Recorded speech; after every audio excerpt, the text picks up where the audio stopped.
Okay, we are gonna put together a chicken run. We gotta get a coop, build it or buy it.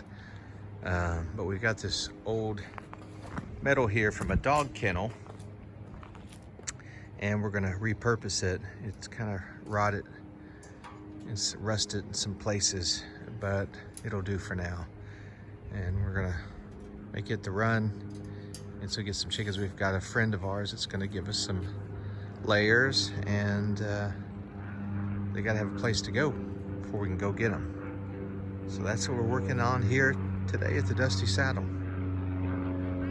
Okay, so we are trying to figure out what we want to do here.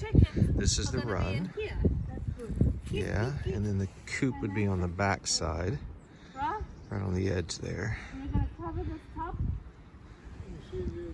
It's pretty rickety right now, but we're gonna put some T-posts in the corners and zip tie it to it, and you know, it's temporary. At least lets us get our chickens here, get going, and then eventually put something more structurally sound and hopefully more aesthetically pleasing.